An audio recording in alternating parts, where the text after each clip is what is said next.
Welcome class 9th. How are you? ठीक ठाक class. We have started unit number 2, that is the solving a biological problem. As I have told you that biology कोई भी problem हो bio के साथ organism के साथ उसको हम biological problem कहते हैं.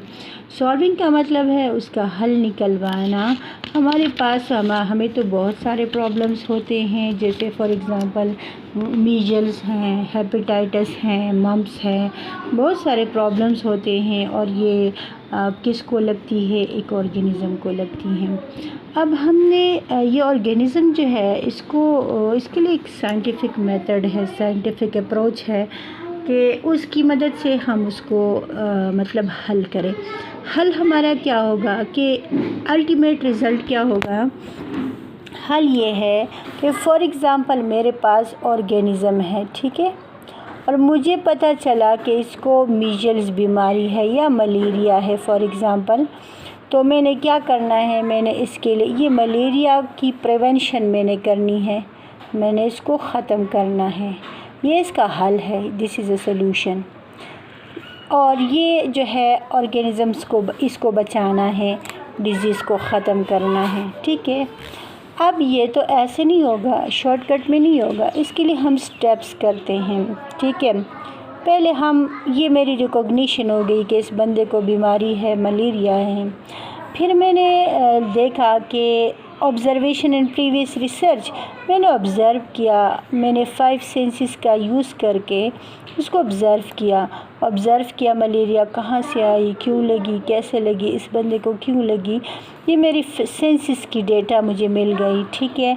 और फिर सेंसेस के बाद जो है मैंने ऐसा भी पढ़ा कि इस मलेरिया के बारे में लोग अवेयरनेस है कि नहीं, पहले से इनको पता है कि नहीं. रिसर्चर्स की आइडियाज़ को मैंने फोकस किया. This is the second step. We have read about this second step and now the third step is hypothesis. Today our topic is hypothesis.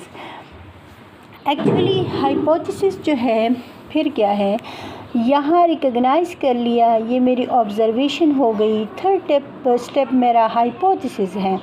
Hypothesis क्या है कि जो मैंने फॉर एग्ज़ाम्पल जो है मैं कहती हूँ कि all plant cells have a nucleus.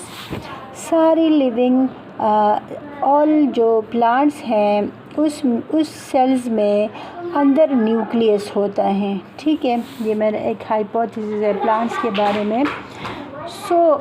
ये गलत भी है और ठीक भी है. ये सिर्फ अकॉर्डिंग टू द ऑब्ज़र्वेशन है और अकॉर्डिंग टू द रिकग्निशन है. Recognition is the must first step, ठीक है. इट मे बी रॉन्ग और मे बी ट्रू, ठीक है. डाउटफुल हो गया ना, साइंस में हम कहते हैं दिस इज़ कॉल्ड डाउटफुल. तो डाउटफुल है तो इसको हम साइंस के लैंग्वेज में कहते हैं टेंटेटिव आंसर, ठीक है. Under terms that is not final yet या फुली वर्क आउट, ठीक है. यानी कि ज़्यादा काम अभी इस पे नहीं हुआ और मतलब शॉर्टकट में अभी ये रिजेक्ट भी हो सकता है और ये एक्सेप्ट भी हो सकता है, ठीक है. It is based upon the observation by the biologist and it is a proposed statement to answer the problem and it is testable through experiments. अब further इस पे काम करना है, आया ये ट्रू है या नहीं. The second hypothesis में भी कि malaria is caused by the plasmodium. Malaria Plasmodium से काज होती है, तो ये भी एक हाइपोथेसिस है. मे बी और मे बी नॉट, ठीक है. This is called a tentative answer also. इस जो है इसको हमने हाइपोथेसिस जो है देना है. इस हाइपोथेसिस को दोबारा एक्सपेरिमेंटेशन भी करने की ज़रूरत है कि आया ऐसा है कि नहीं, ठीक है. इसके बाद एक्सपेरिमेंट से पहले जाने से हम डिडक्शन पहले पढ़ेंगे. व्हाट इज़ डिडक्शन मेथड, ठीक है. डिडक्शन डिड्यूस करना, अख़ज़ करना, जैसे हम कहते हैं किसी चीज़ को किसी से निकलवाना. मेरे पास ऑब्ज़र्वेशन से अख़ज़ हो गया हाइपोथेसिस से अब मैं डिडक्शन निकालूँगी. डिडक्शन जो है यानी कि मैं कहती हूँ ना, जैसे मैंने बुक में आप देखें यहाँ पर है कि all plants have a nucleus, ये मेरा हाइपोथेसिस है। इसका डिडक्शन ये होगा, if all plants have a nucleus then a nucleus will be observed in each cell of a blade of grass under the microscope.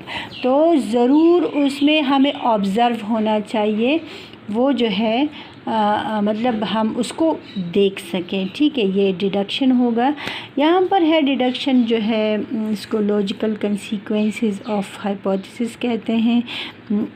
This is for making deduction means के biologist takes hypothesis as true और draws out the expected result called deduction. मतलब इसी से निचोड़ लेके ना फिर उसको एक्सपेरिमेंट में डालेंगे। तो कहते हैं कि यहाँ पर एक छोटा सा एग्जांपल, ये इफ़ अगर ऑल बर्ड्स हैव विंग्स, अगर सारे बर्ड्स के विंग्स होते हैं तो देन तो पिजन को भी बर्ड होना चाहिए, ठीक है। ये एक डिडक्शन निकलवाया है and deduction help the biologist to do experiment, और इसके बाद बंदा एक्सपेरिमेंट कर लेता है, ठीक है।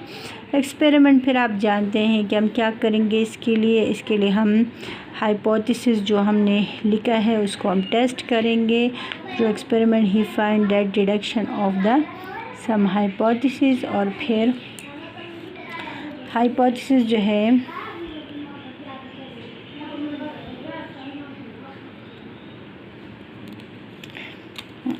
ठीक है। अब या इसके बाद जो है false hypothesis is rejected, correct नहीं आया तो वो रिजेक्ट हो जाएगा, जो करेक्ट आया उसको एक्सेप्ट कर लिया जाएगा। और क्या है, then he performs further experiments, उसके बाद दोबारा से एक्सपेरिमेंट करनी होगी। There could be a possibility, में भी चांसेस हो कि that the result of experiment do not support any hypothesis, कि किसी भी हाइपोथेसिस को उसको कोरिलेट नहीं करता। Under this condition new hypothesis are develop, उसके बाद अगर कोई एक्सपेरिमेंट से कोई उसके साथ जो रिजल्ट्स आ रहे हैं उसके साथ उसका कोई ताल्लुक़ नहीं है जो हमारा हाइपोथेसिस है, तो दोबारा से हाइपोथेसिस को रिन्यू करना होगा, ठीक है।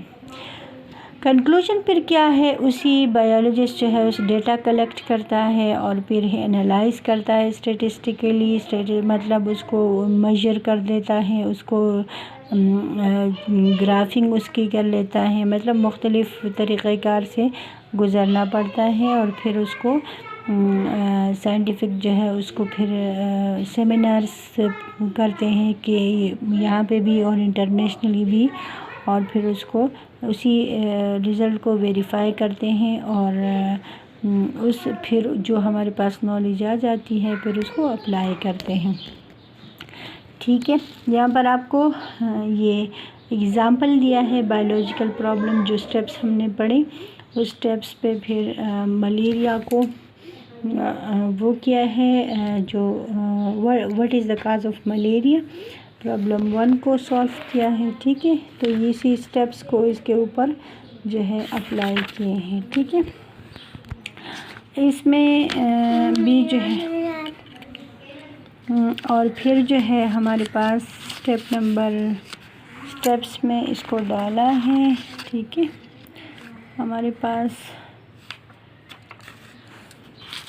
अब आप ऐसे करें ना कि मैं आपको होमवर्क देती हूँ प्रॉब्लम नंबर 1 को, ठीक है। यही हाइपोथेसिस, ये प्रॉब्लम नंबर 1 आपका होमवर्क हो जाएगा, ठीक है। इसको आपने पढ़ना है, समझ नहीं आई तो फिर आप ज़रूर मुझसे कांटेक्ट करें। और बायोलॉजिकल प्रॉब्लम नंबर 2 जो है ये मैं कल इंशाल्लाह पढ़ा दूँगी। होप यू विल गेट, ठीक है।